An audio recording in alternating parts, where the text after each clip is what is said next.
If I'm not giving you like what you're thinking, just stop me because I'm gonna just rattle off the top of my head. Okay.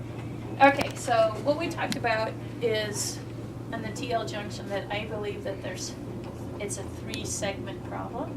And so we have the 10th ring, we have T11-12, which is the rotary segment, and we have that transitional segment of 12 and L1. So here's the premise that I'm working off of is that the transitional segment, well, we're translating forces from above, but particularly in the TL, we're translating forces from below. So it's most of the TL is driven from below. And so we're going to look at the segments from standing first. So this is why it's different than the rest of the thoracic spine. So who would like to be my model? Jordan. Okay. I'm gonna slip your shoe. Okay, so the first part of what we're going to look at is that when we're looking at a gating problem, or in locomotion, we get side bending and alternate rotation. So the pelvis and the thoracic, the TL junction, are working off of the pelvis, and particularly, I believe, off of the hip, so that we have that counter rotation occurring. So we'll get side bending and opposite rotation. That's what the lumbar spine does. So we just want to clear the lumbar spine. Come on. Can you turn over to your right here? I just want you to straighten out here. Just turn your feet. Turn. Okay, so now not to get too particular, but we want to focus on here, but we also have to understand what's being driven. Since it's being driven from below, we need to understand what's happening in the lumbar spine. So we just want to look at side bending in general, and so in the lumbar spine, we just want to look, do we have the normal kind of C curve that's going on? And as you get used to looking at that, in the lumbar spine, when we get right side bending, we're getting a natural left rotation. And then we go left. And so what you see here with Jordan is when he's going into left side bending, he's actually getting a left rotation. So he begins to twist to the left. So we're already seeing a little bit of a transitional problem. Okay, can you kind of see that? So he's kind of swinging to the left a little bit. Go to the right. There, he naturally swings like this. It just naturally swings through there, goes to the left, and it's actually swinging. And you can see him starting to bind up right through here, and it feels different. So you see the muscle tone. So he's not swinging from lumbar up, but the lumbar looks okay. He might be a little stiff right there, but we won't worry about that. So just a general idea of the side bending. So now we'll actually bring it into the latection. So right side bending, left rotation, and at the TL, that looks reasonably good. A little bit muscular at the very end of that. Left. And now you see the big bind. And so his is actually starting right way up here, so he's stuck here. But when we're in standing, it's driven from below. So he actually goes from his hips. He probably skips through his SI joint, and we're coming all the way up into here. We're gaining the rotation. So when we talked about that latection and the translation and rotation, we're catching his rotation in these rings. So these rings are moving, and then we're jamming up here because he can't uncompensate for this, but it's all right here. Can you see that, how that looks different right through there? Yeah, so there's quite a bind. If we push that, he's going to feel that here, and he's going to feel that right here. So it's 2 segments that he can't get going on. So, and then we're going to look at just pure rotation. Cross your arms across your chest. Turn all the way to the right. And again, we have very few degrees of movement of rotation in the lumbar spine, about 1 degree per segment. So we're really looking at that segment right there, and then to the left. And actually both look a little stiff. This still looks a little muscular to me, but if you go to the right, he swings right around that segment. He swings right into here. So watch this segment right here. Come on into neutral. Okay, turn to the right. That doesn't rotate. So he's coming again up into this. So like in a pain pattern, he might come in with a mid-thoracic ring lesion. So his pain might be up here because he's skipping through that lesion right there. So right now we don't know if it's a latection at the 10th ring, a latection at the transitional segment, or it's a rotational segment. So we'll come into sitting. So we'll sit facing the mirror. So I'm going to look at rotation first, because that's just because I have it, no other reason. So go ahead and rotate to the right. So that looks better than it did in standing. Okay, so it starts looking less like the rotary segment, pretty good infill. Go to the left. And even though that looks, again, very muscular on that infield, that's still looking like we're in the lower segment immediately. So then scoot back towards me over here a little bit. Raise the table up. We good.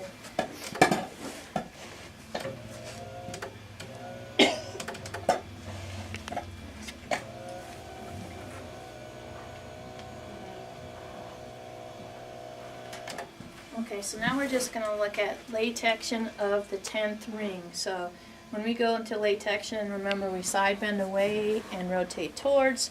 So 10th rib, the last big rib, so we know right where T10 is. Remember we came from the rib out to the center, and then from the erector spinae we come straight. We're pretty close to the 10th segment. So we're going to side bend and rotate towards. And when we do it this way, that actually feels pretty good. So right now, we've essentially cleared our 10th ring. Okay, so now we're going to do our pivum. So that's our pivum of our T10 segment. Now we're going to do our pivum of our 11-12 segment. So I'm going to have you lay on your left side. So in standing, we are looking at decreased right rotation, and sitting, it didn't look so bad, but we'll check that again. So we want to just find the rotary segment, which is right there.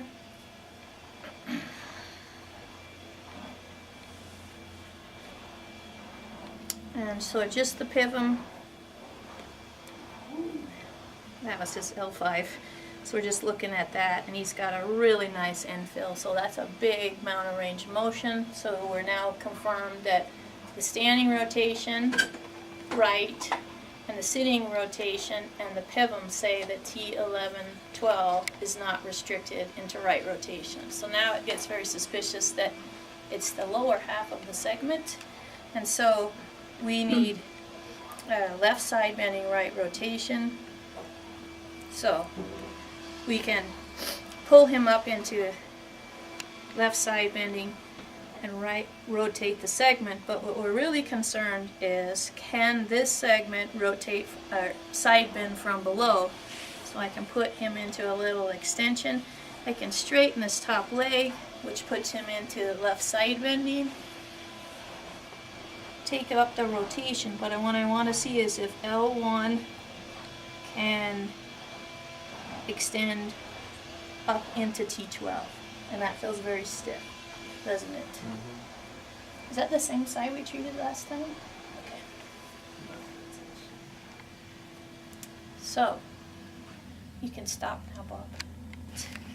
Latection injury, or latection restriction of the transitional segment. So lay on your back, and you might put your head around this way.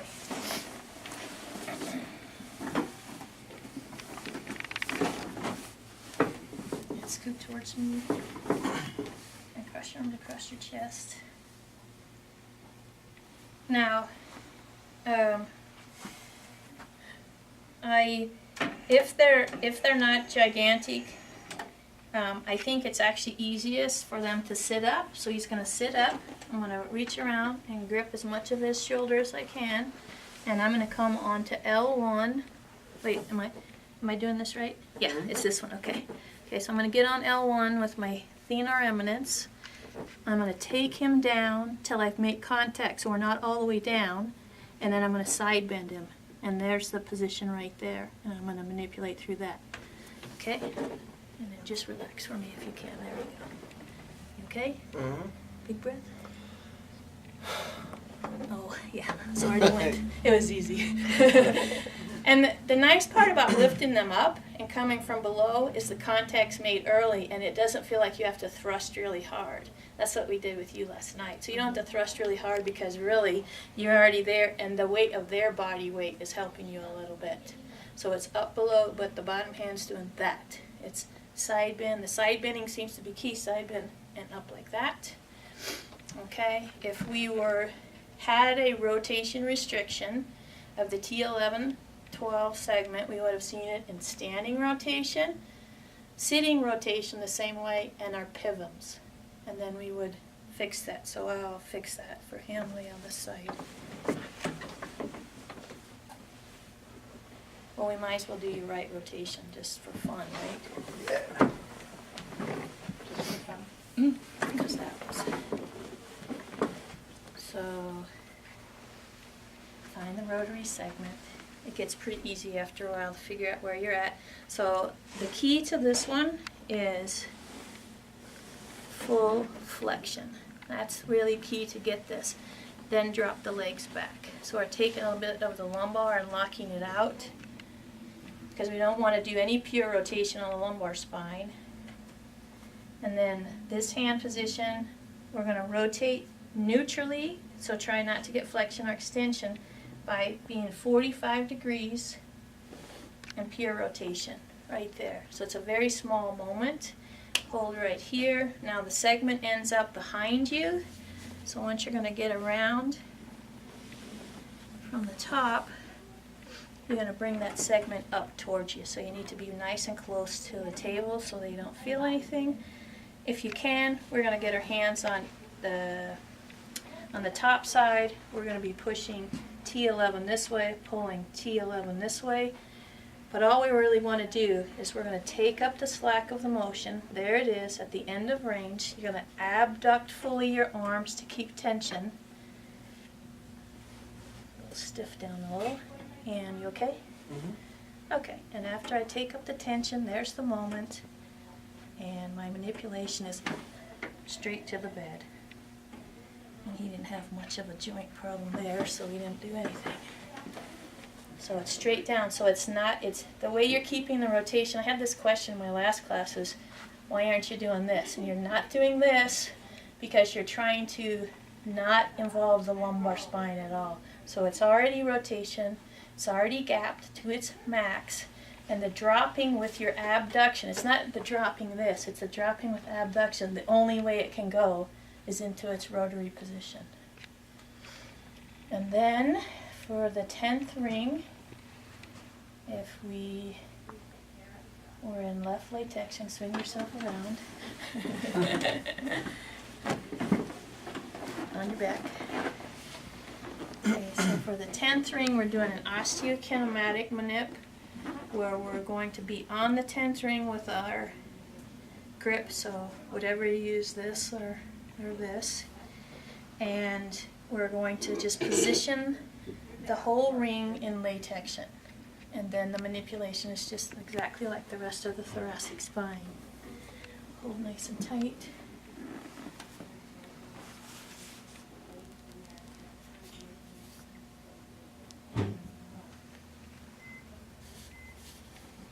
Okay, and so with this, what we're going to do is we're going to grip nice and tight with the chest to control the thorax. We're side bending there, but we're leaving him in left rotation, which is right there. You okay? Okay, big breath. Okay. Perfect. Now, what's really interesting is the stiffer this is and the longer it's been here, I have had at least 50% of people have a very sympathetic response. Clammy, sweaty, nausea. Did you have any of that, Jen? A little bit, yeah. And so the sympathetic chain lies right in front of the TL junction, and you're also over the diaphragm. So I always warn them a little bit, like we're right over the diaphragm. I'm going to feel like I'm pushing air out of you. But I've had people cry. I've had people shake. We had one person, she had to lay down for a long time. Hers had been there a long, long time. It doesn't hurt, it's just sympathetic. But don't be surprised at all about a sympathetic response. On the 10th ring, we tend to get more than one manipulation. So we might get both of the ribs, the costovertebral joints, or we might get the costovertebral and costotransverse on one side and a Z joint. But you tend to get multiple manipulations on that one. So get him here, way, oops, there goes my table, way up. and you got a side bend. So there's a whole bunch of different pressure in there. So you have to control the top really, really hard to get from below. And you can get it, because I got it on Dave. And I had more control than that way on him, because when he was upright, his muscles, I couldn't get through his muscles. He was trying to help me. So if they're trying to help you, but I think also for you guys, I don't know if we did this in class, but like all of our tables move. So if you're trying to do the low one, again, if we got in here and had them sit up just a little bit, we're here. So he doesn't feel like he has to hold up with his belly so hard. And then I can twist and get right into the position with my hand. So I think that will help with the control issue as well. And that's manipulating L1 on T12 from below. From below. And you're pushing up with your right hand into extension. So you maintain the side bending, so it's like this. So it's all in your trunk, so you do this. You see what I mean? So it's this. So we side bend them at the last, and we go up. You're keeping them in a little bit of right upper body rotation? Yep.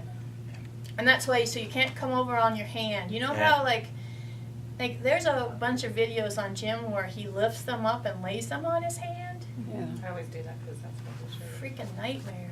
So I never lay anybody on my hand. So he's still in rotation. I mean, it's surprising how quick the contact comes, doesn't it? I mean, the contact's super fast, and there's a whole body weight on your contact point. So you actually feel like you have a very good moment, but it's the side bending, and like for you guys particularly, it's that, right? Dropping into my heel, dropping into my leg. So I am doing this, but you're almost pushed, Bev, like that. What about the hand position like this? Because you can pull them up over. Yeah, I Have don't. you tried it that way? Or? No. I feel like I can get the lower segments better because I can pull them in that way. No. Whatever works. Yes, and I have never liked any of the lifting stuff ever. I don't. Yeah. So I've always hated it.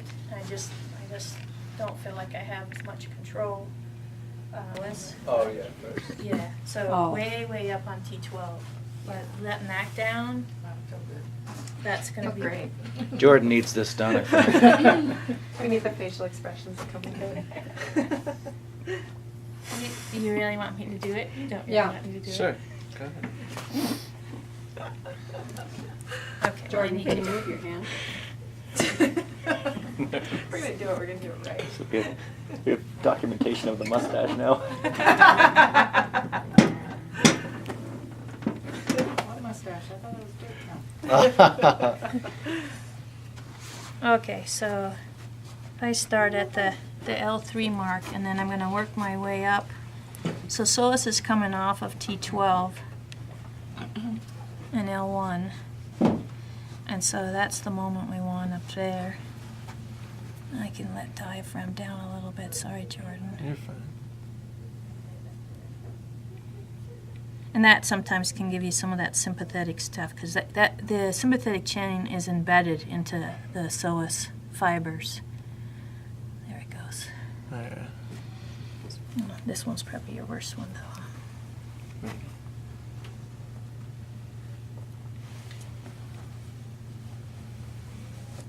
Yep. Oh, yeah.